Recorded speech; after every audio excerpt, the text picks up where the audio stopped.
Good afternoon, friends. In the CEC Gurukul lecture, today we will discuss about unit or output costing. Friends, as we have discussed in our previous discussions, that basic purpose of cost accounting is cost ascertainment, cost control and cost reduction. The very important aspect of the cost accounting is cost ascertainment.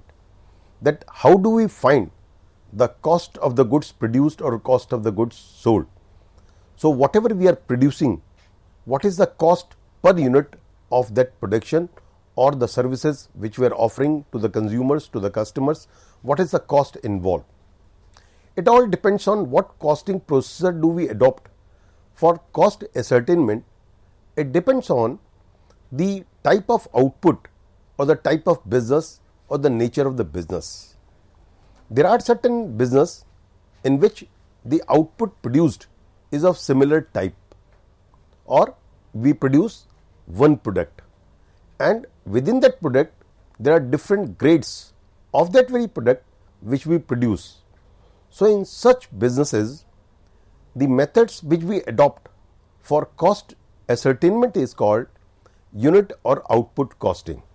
That is, in the unit and output costing, the cost ascertainment is being done by preparing a cost sheet. And as we know that in the cost accounting, the presentation of cost is very important, that how we present the cost. So, output costing or single costing, or we also call it unit costing, is a method of cost ascertainment which is used in those industries which have the following features.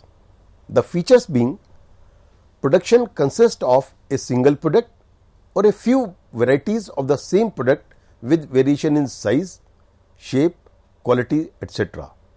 For example, when you go to buy milk, when you go to fetch milk early in the morning, you buy milk, and there are different types of milk, grades of milk that are available in the same brand, right? You may call it a full cream milk, you call it a toned milk, double toned milk, means the product is same, the milk, but within the milk there are three different types of, or I would say grades of milk that are available. So, in such industries or in such firms or in such businesses where production is of uniform and continuous type, we use uniform costing. Like for example, in cement industry, in steel industry, in sugar industry, paper industry, brickworks, quarries, breweries, dairies, etc. Like in the cement industry, there are different grades of cement. One company produces cement and there may be 2-3 different types of cements, that is being grades of cement that is being produced. In the steel industry, the steel sheets, right, there may be a different gauge of that different sheets that are being produced. In the paper industry, we normally say, what is the GSM of the paper? But the paper quality of the paper, nature of the industry is that paper, and within that paper industry, they produced paper of different GSM. Similarly, in the bricks also, there are 2-3 different grades of bricks that is being produced.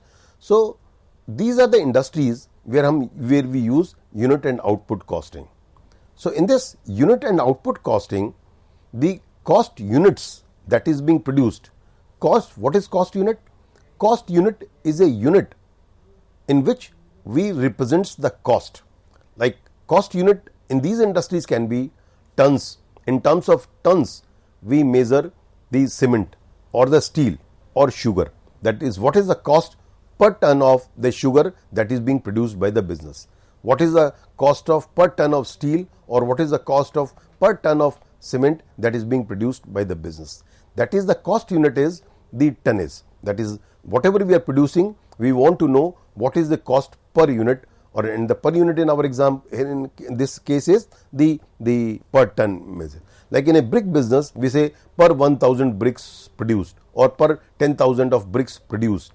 In case of breweries, say per barrel of breweries or beer we produce. In terms of milk, we can say per gallon of milk or per liter of milk that is being produced. So, this is basically the cost unit. So in the industry where the work is of similar type and within that work there may be its different grades, we use unit and output costing. So what is the costing procedure of ascertaining the cost? In order to ascertain the cost of production, a statement known as cost sheet is prepared. What is cost sheet? Basically, cost sheet is nothing but a statement of cost for that business in a period of time. That is, in the cost accounting, representing the cost in a period in a particular form is known as cost sheet. As the production is uniform and cost units are identical, the cost per unit is the average cost. That is, whatever you have produced during a period of time and the number of units produced that during that time. So total cost divided by the number of units produced, that will be called as cost per unit or average cost. It is ascertained by dividing the total cost by the number of units produced. As we just discussed, say for example in the milk business, that is in a month, whatever the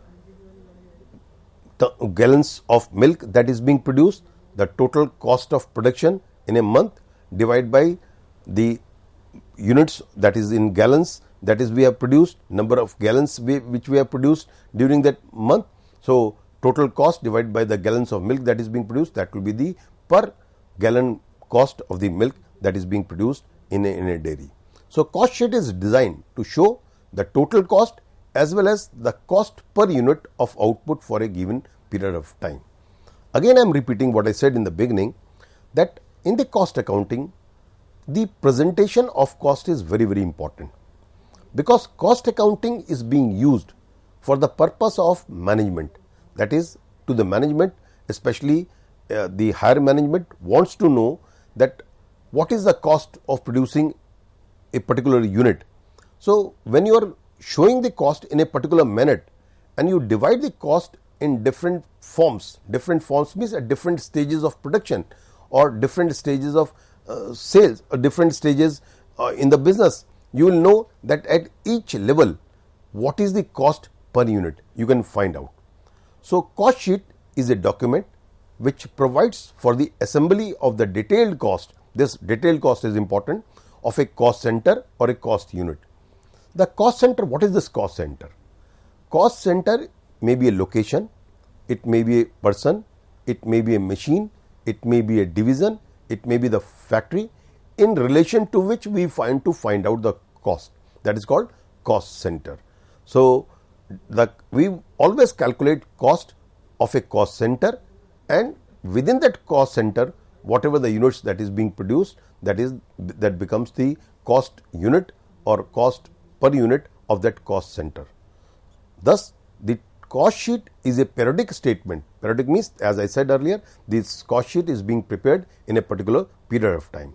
Cost sheet is a periodic statement of cost designed to show in detail the various elements of cost. I will be discussing later on these elements of cost of goods produced, like prime cost, factory cost of production and total cost. These are the different stages, right? So the cost can be divided in prime cost, factory cost, right, and administrative cost. There are various types of cost that we will discuss in detail, and the total cost.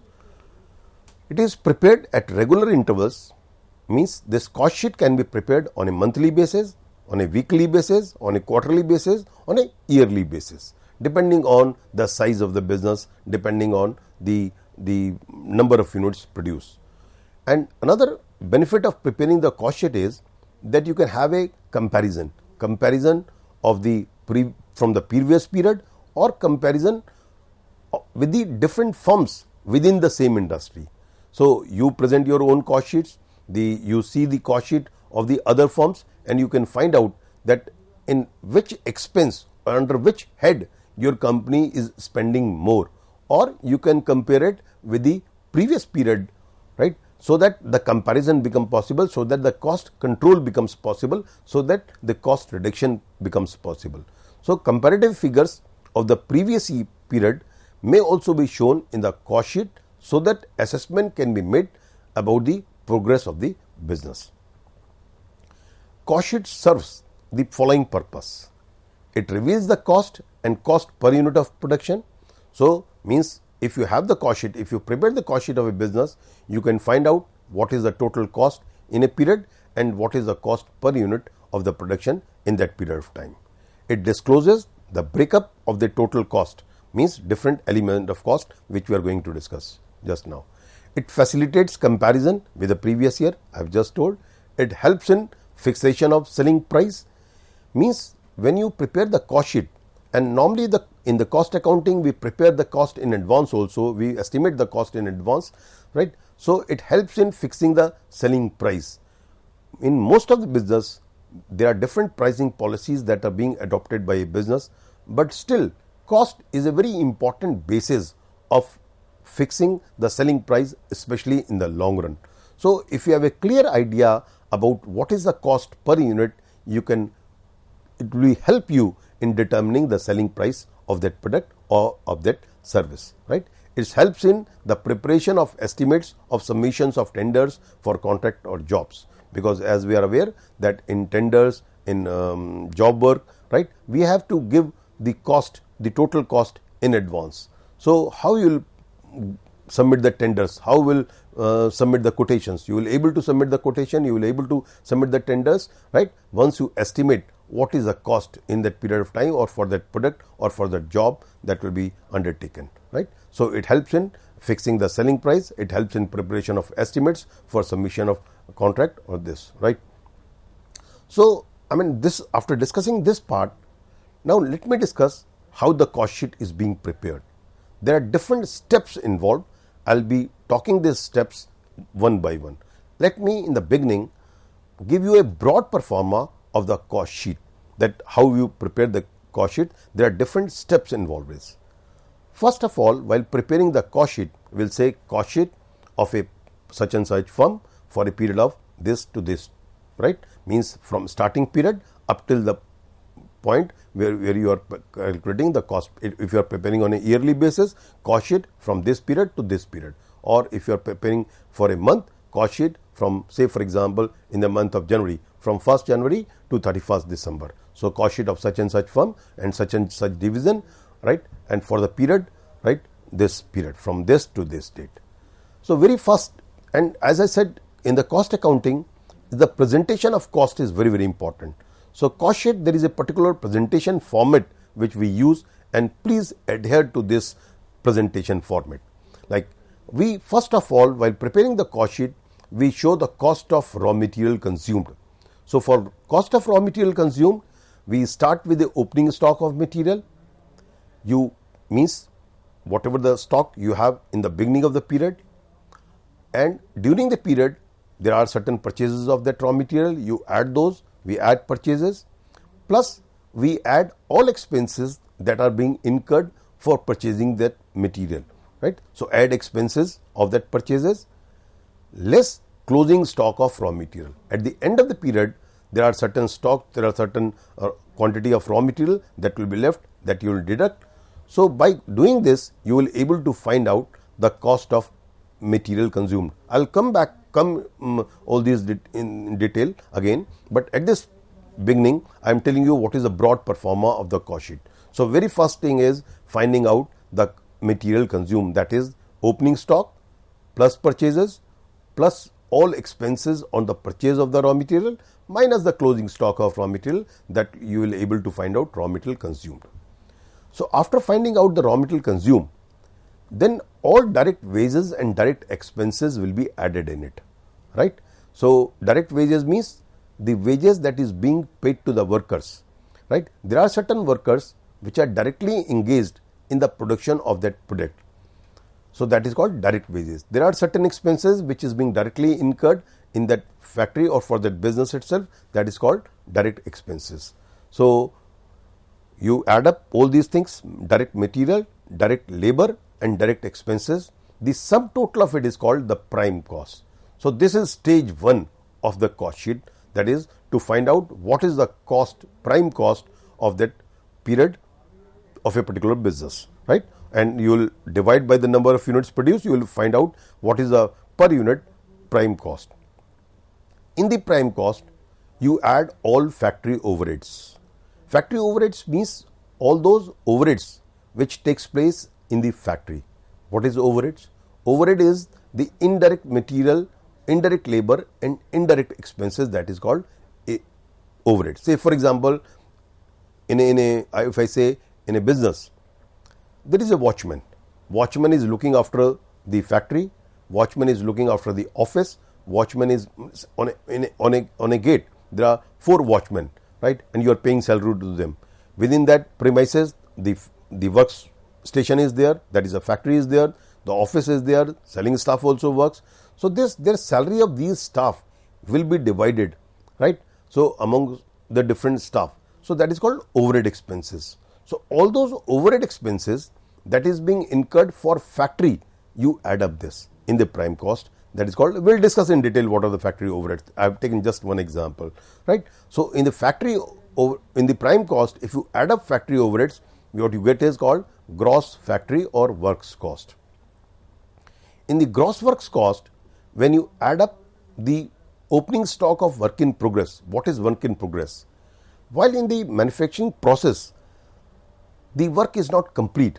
It is at a semi completion stage. So say it has been completed up to 50%, 60%, 70%. So we call it work in progress. The work is taking place, like supposing if you have a garment business and you produce a particular type of shirts. So in that garment business, when you are producing shirts, the shirt has not been packed. Still it has been prepared, that it has been stitched, but still the finishing work has not taken place. So 70% of the work has taken place. This is called work in progress. So in the works cost, if you add up all this work in progress and deduct the closing stock of work in progress, that is called net factory or works cost. So this is stage 2 of preparation of the cost sheet. The stage 1 is finding out prime cost. The stage 2 is finding out the works cost. Works cost means factory cost. And then in the factory cost, you add up all administrative overheads. Administrative overheads means all those overheads that takes place in the office. Again, we will discuss all these things, right? So administrative overheads takes place in the office. Overheads means indirect material, indirect labor, indirect expenses. So office overheads we get it cost of production. In the cost of production, when you add opening stock of finished goods and deduct closing stock of finished goods, you get cost of goods sold. Finished goods means it is ready for sale. Goods are ready for sale, but you have not sold it. There is there in your godown, right? It is ready for the sale, but it has not been sold. So that is finished goods. Completing manufacturing process has been completed. So in the cost of production, you add up all those goods which have been brought up from the previous period and deduct the closing stock which is there, which has been produced during the period, but which has not been sold. The cost which you get is called cost of goods sold. So this is the next stage of the cost sheet. And then in the cost of goods sold, when you add selling and distribution overheads, what is selling and distribution overheads? All those overhead expenses, again overheads means indirect material, indirect labor, indirect expenses that takes place for selling the goods. Means from the stage where the goods are ready for sale, that is up to the factory, from factory up till it reaches in the hands of the consumers, all those expenses that takes place for selling purposes, that is called selling and distribution overheads. So you add up in the cost of goods sold, selling and distribution overheads, you get total cost of sales. So you find out up till this stage, you find out what is the cost of sales. In the cost of sales, and you know what has been the sales, if the sales figure you know, what is the sales, the difference of sales and cost of sales is called the profit or the loss, as the case may be. So this is the broad pro forma, I would say, of the cost sheet. So now I will discuss each element of this in detail. So how you find out the different elements of cost. So as I said, the very first stage is called the prime cost. And what are the components of prime cost? This I have already discussed.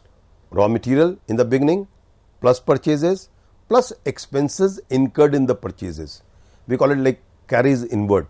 You are bringing the material, for suppose there is a Delhi based firm and you are bringing the raw material from Mumbai.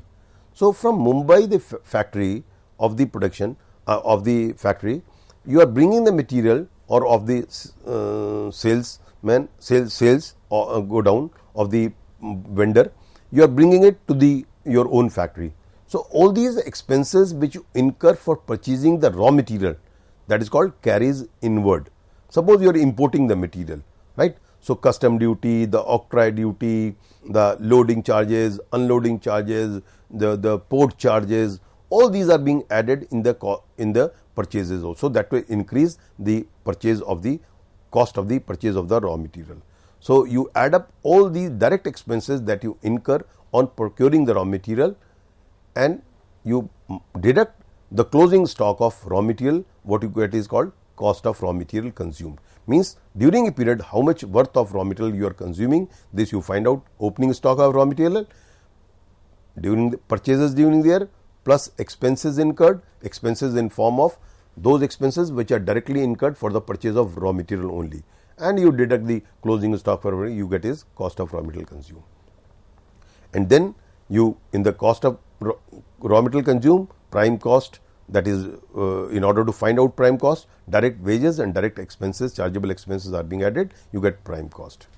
In the prime cost, what you add is basically the factory overheads. Now let me discuss what are these different types of factory overheads which are normally being incurred in the business, right? So it is in form of indirect material. What is this indirect material? I said there are direct material, there is indirect material. Direct material constitutes a part of the prime cost. There is a indirect material. Say for example in a shirt business, again I will take the example of a ready-made garment business. In a shirt business, in a manufacturing of shirts, like you use small consumable stores, use in the factory, you use small amount of the thread. Although you can directly know that how much thread is being used for stitching of each shirt, but still it is very difficult for the control purposes or finding out the cost. What is the cost involved of the thread in the stitching of one shirt? You better put it in the indirect material. So there are various small materials which you use in the factory, that is we call it indirect material. Indirect wages, right? So as I said, if there are wages that is being paid to the workers, that is being used by the factory, office, selling. So what you do is you divide in the factory or office, and this becomes indirect wages. Fuel and power means in the factory you are using, or at the business place you are using fuel and power, right? Electricity is being consumed for running the machine. So that is fuel and power. Rent and taxes. When I am saying rent and taxes, not for the whole business, only for the factory. Here all the expenses which I am mentioning here, these are only for the factory. Factory, when I am using the word factory, means which are being directly involved in the manufacturing process. So insurance of the factory. Supervision charges we call it. Supervision means supervision of foremen, all those supervision expenses which are related to factory. Work stationery, a stationery that is being used in the factory only, not in the office. Canteen and welfare expenses. For factory workers, normally in the businesses you have a canteen which is subsidized, right? Some of the expenses are being paid by the business, so that canteen and welfare expenses are included in the factory cost, the factory overheads. So repairs of machines. Work salaries means salary means factory workers who are working in the depreciation of plant and machinery, leave wages, overtime wages, right? So these are all examples of factory overheads. And then in the factory overheads, you add up all these other overheads also: gas and power, technical directors fees, laboratory expenses, works telephone expenses, internal transport expenses. All this becomes your factory cost, right? So these are the examples of factory overheads. And then in the factory overheads, when you add up in the prime cost all these factory overheads, you get gross factory or works cost. In the gross works cost, you add up opening work in progress, deduct closing work in progress. What you get is called net factory or works cost. So in this manner, you find out the works cost. The next stage is, once you find out the works cost, you add up administrative and office overheads. Administrative and office overheads are those overheads which are being incurred in the office. The way we calculated the factory overheads almost the similar type of the similar nature which we spend in the factory, that is called in the office, sorry, that is called office and administrative overhead. I have written here, right? So you just show it: office rent and stationery, office salaries, directors fees, office stationery, sundry office expenses, depreciation of office furniture, right? So furniture that is being used in the subscription to trade journals, office lighting, establishment, not fuel and power, not the lighting used in the factory. It is the lighting that is being used in the office, establishment charges, directors traveling expenses, right? Postage. These are all administrative overheads, right? So audit fees, legal charges, repair and office equipments. So once you add up all these, this is called cost of production. In the cost of production, you add the opening stock of finished goods less closing stock of finished goods, you get cost of goods sold, right? And finally, after the cost of goods sold, the next stage and the last stage is called the selling. You add up selling and distribution overheads. As I said, selling and distribution overhead means once the goods are ready for sale, up till the time it reaches in the hands of the consumer. So all those expenses which you incurred, indirect expenses which you incurred for selling the goods, is called selling and distribution overheads in form of carries outward, right? Advertisement, showroom expenses, bed debts, salesman salaries and packaging expenses, right? So collection charges, cost of catalogs, delivery vans, traveling expenses, cost of tenders, warehousing expenses, right? Salesman salary, insurance of showroom, director's fees, office expenses, rent of office, sales office, right? Depreciation of delivery vans, expenses of sales branch, right? So this is called cost of sales. Now it is the last stage of the cost sheet, and you know the cost figure. So the difference of this is called basically the profit or the loss of the business. That is the cost of sales, and the cost of expenses is called the cost of. This is the way we present the cost sheet.